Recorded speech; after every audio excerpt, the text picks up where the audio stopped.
Everybody knows how to scramble an egg, right? Don't you? I've been doing it the same way since I started scrambling eggs.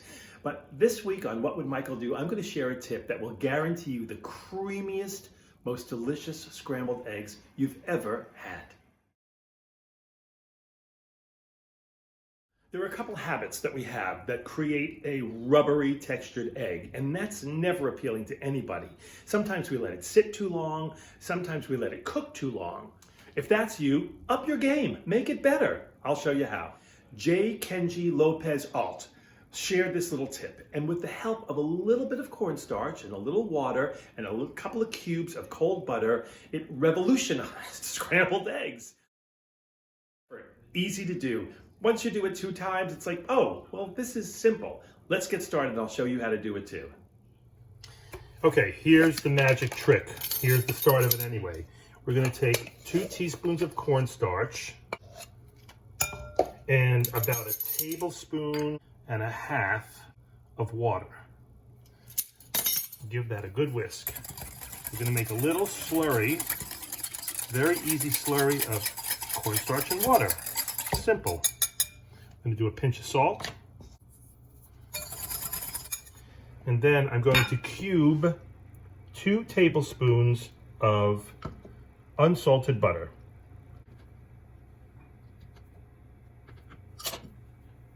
Throw those into your slurry mix. Now we're going to add our 4 eggs. Mix that all together. How do you know when your pan is hot enough? Simple little trick, especially perfectly good for eggs. Turn on your fire and drop an ice cube in the pan. The minute that ice cube completely evaporates, maybe there's a small few droplets of water left, your pan is hot enough. You can give it a little swirl to give it a jump start. I'm going to turn that down to a medium. Once the water has all but disappeared, you know that pan is hot enough to scramble an egg. Let's throw a little butter in there. Once those bubbles subside and before they begin to brown, we're going to toss in our egg mixture. Now the trick here is to constantly move your eggs.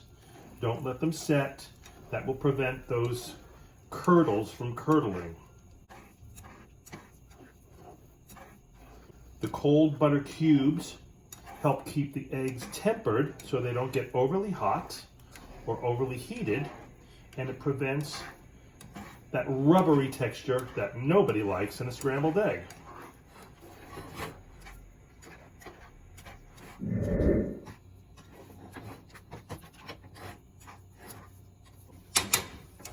You can see when all that butter is melted that those eggs are done. You're going to turn them off just a little before you normally would, when they still look a tad undercooked. But when that butter is gone, trust me, those eggs are perfect. Gorgeous. If these look a tad underdone to you, that's because they're super creamy. And that butter gives them a richness you've never had before. Oh, one must have some obligatory accompaniment. And there you have it. That's all there is to it. I gotta tell you, I will never make eggs the same way again. Do you like this video? Do you like these videos in general? If you do, would you hit that little like button? And even better, subscribe and share this video with anybody you know who makes a scrambled egg. Change their lives too. Why not? Thanks for watching.